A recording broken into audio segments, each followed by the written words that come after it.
Hey guys, Dan Heilman back with another video. Today we're going to be talking about leverage, what type of leverage rates to use, why does it matter, all of that good information, but just wanted to hit the market update really quick. We put in another highest daily close in history, and we are coming back to retest one of these old daily closes. We have been continuing to push up and up and up. There's not a crazy amount of volume, and it seems people are kind of scared to enter, thinking maybe we're going to get a pullback to enter, and we are basically continuing the lockout rally with very little pullbacks. So if you're in a trade right now, good job. Leave it open for a little bit. The only invalidation would be a rejection off the all-time high and a big pullback. I have a feeling, though, no matter what, we're going to kind of either make a slightly higher high, just a very small pullback, and then continue going up. I think we're going to continue moving up to, I don't know, the 115, 120,000 range. And hopefully we start to see some altcoins moving. However, Bitcoin dominance did break out of the channel and retest. So we could see Bitcoin dominance continue to rally, especially in a very large Bitcoin rally. That usually means that altcoins will kind of just hang out. If we look at Litecoin, we are also continually staying in this bull flag channel. We did reject off the bottom, which is good, and we moved back up. However, it looks like we did kind of almost reject off the middle line. That isn't necessarily a rejection. This is usually a big wick, does mean that we'll come and fill that, and I have a feeling we'll continue to move back unless we see a big pullback by Bitcoin. Okay, let's talk about leverage. So basically I had a question saying, thanks for the upload, Dan, great content. One question, if you don't set a stop loss, is there still a liquidation point? Now, in this video, I was talking about how I'm using 1x leverage and I didn't have stop losses set because it's basically impossible to get liquidated if you're using 1x leverage. I'm going to talk about the different types of leverage you could use. You know, do you use 1x? Do you use 10x? Do you use 100x? Is it necessarily more risky to use 10x leverage than 1x leverage? Now, I'll go through some different scenarios and we'll go through my risk management sheet that I've talked about multiple times. Now, regarding 1x leverage, some exchanges don't allow you to use 1x leverage. It just wasn't refreshing. Okay, so 1x leverage. If I go in here and I hit take profit, right, and I put a stop loss at literally 0.00, and I hit confirm, that's basically no stop loss. So what am I risking there? Okay, so if I go to, let me I guess it won't let me let 0.01, okay? I'm risking $470, right? My margin in here is $471. So that means the price would literally have to go to zero for me to get liquidated if this was isolated margin. I'm using mixed margin, which is a whole nother ball game. But isolated margin means each position is separate from each other. Mixed margin, or cross margin, sometimes called, means you have a big pool of money and you're trading everything against it. So in isolated margin, 1x leverage, you can never get liquidated. It's like holding spot. Now, why would you do that, right? Why wouldn't you just buy spot? If you're just buying spot for a long time hold, just buy spot. But if you want to trade against your assets, like I'm doing on Bitunix, that would be the reason to use 1x leverage. Okay, so that's kind of how it works. And the lower leverage you use, as I said, means the lower fees you're going to pay, right? So this funding rate is all that matters when it goes for that. The funding rate is basically, if it's green, that means there's more longs than short. If it's red, that means there's more shorts than long. This is the rate you're paying, and it's times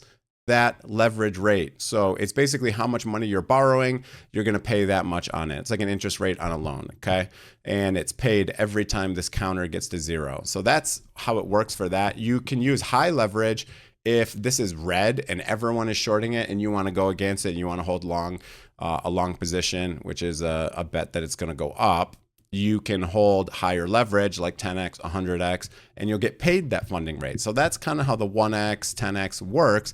And now let's move into the risk management. Okay, if you want to see how leverage affects everything, I have a risk management sheet below. I really suggest you use it. Risk management is the most important thing when it comes to trading. You want to risk low amounts of your account and just compound those wins over time. So what you're going to do is, first of all, you don't have to request access, just hit file, make a copy, and this will allow you to edit the sheet. Okay, so I'm going to pretend I have account value of $10,000 because I'm just starting. I'm going to pretend I'm opening a trade on Litecoin. Okay, so if I go to the chart and we look at Litecoin, We are at $95 currently. So what I'm going to do is I'm going to type in $95 here. It's already here, but that's okay. $95. I'm going to pick a stop loss price. Where do I think the price would never go below? You don't want to hit your stop loss, ideally. Okay. So if you're doing a short-term trade, you're going to want to make sure that your stop loss is fairly close to where you're at. Okay, so if we're going to assume, all right, we're not going to break down from this channel durably. So I could put a stop loss price of maybe $78. Okay, so we're going to go back to our spreadsheet and we're going to say $78 is our stop loss.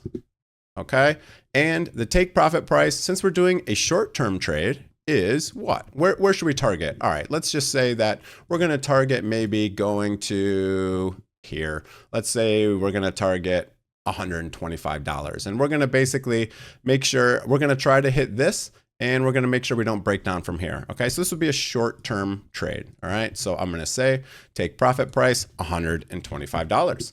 Now, the percentage of risk you're going to use on your account is depending on your risk appetite, right? So if you don't want to risk a lot of your account and also don't want to make massive gains and you just want to slowly make profits, you can say I'm only going to risk 1% of my account.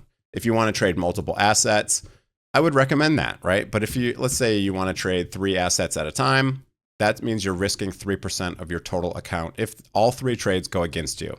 Now, if you have a higher risk tolerance because, I don't know, $10,000 is not a lot of money to me and, you know, I buy lotto cards anyway, so who cares? Might as well risk a little bit more. You could say all the way up to 3%, 5%. I wouldn't risk more than 5% of your account at a time, or it's gonna lead you to revenge trading and lots of losses, etc. So leverage, again, as I mentioned, the higher leverage you're using, the more funding rate you're going to pay. Okay, so let's just say I don't want to pay a lot of funding. I'm just going to use 1x leverage.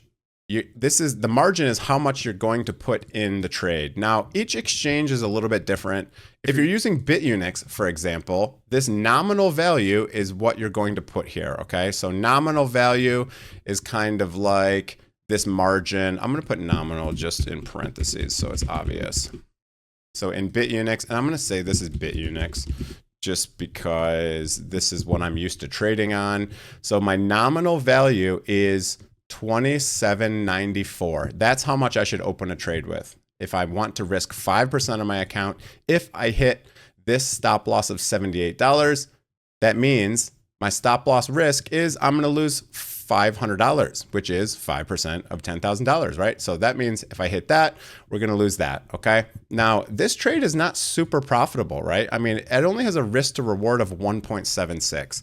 You really should have at least 2 here. That means you're risking half of what you can make, right? So I don't think this is a great trade. And if I wanted to do a longer term trade, what would I do? So where are we never going to go below? I doubt we're ever going to durably break this limit down here. So if I put a stop loss at, let's say $47, for example, I know it's very low, but you don't want your stop loss to get hit. So if we do a stop loss of $47. Now, I talked in the other video how I think Litecoin could easily go to $990. If everything goes well, we get an alt season, etc., by the end of the year. So if I want to say that, we could say, we'll say $899 just to be safe. This now is what? Oops, I did entry price, my bad. Take profit of $899. Now you can see our risk to reward is actually 16, which is amazing, right? So that means we're only risking a max of $500, but our profit is going to be $8,300. That almost doubles the size of our account. Okay. So that's how I would do that. Right. And now the leverage, as you can see, 1x leverage, I'm going to put in 989. This is the actual amount I'm putting in. If I use 10x leverage, I'm only going to put $99 into this trade. So here, when I'm on nominal value, I'm only going to enter 99 here. And that's if I'm using 10x leverage, right? So now let's pretend we're doing 2x leverage, okay? So at 2x leverage, I would enter $494, right? You can see my stop loss risk has never changed. So is higher leverage technically more risky? Not really, as long as your stop loss is set to only lose X percentage of your account. In this example, it's 5%. So again, the only thing that really matters is the funding rate. And this is how you set your leverage. I thought it'd be a good topic because it can be a little bit confusing. A lot of people will say, you know, the higher leverage you use, the more risky. And that's not technically true, right? So as you can see here, that's not technically true. No matter what, I'm only risking $500 in this example, which is 5% of my account. Again, if you want to risk less, you know, 2% of my account, I'm only risking $200 out of my entire $10,000 account. But this is what I would type in here. So my nominal is basically, to figure out the nominal, it's just whatever your leverage is, right? So if you want to do a $1,000 position, you have 2x leverage, that means your nominal is 500. Putting in 500 to make a $1,000 total position size, okay? You can see your total position size right here. It's just your nominal times your leverage. That's why I built this sheet. It makes it a lot easy. That's going to be it for the video. Hope you guys enjoyed it. You know, sometimes it's a little bit confusing. So this example is specifically for Bitunix. I'll make different tabs for different exchanges that I use because sometimes the nomenclature, the names that are used are a little bit different. So I thought this would be a good video.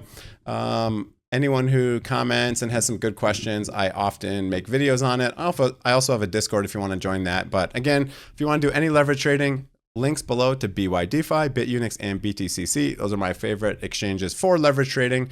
And that's it for the video. Have a great day. If you enjoyed it, hit the like, hit the subscribe button, and good luck out there and stay safe. So we'll see what happens in the next couple of days. I have a feeling we're going to be making an all-time high for Bitcoin, maybe even today, maybe tomorrow. We are creeping up on this price of the all-time high very quickly, and we'll see what happens. So by this, you know, maybe only in the next couple days here, we could cross that path. We could cross it literally today on market open. So we'll see what happens. But that's it for the video. Hope you guys enjoyed it. Have a great day, everyone. See you guys.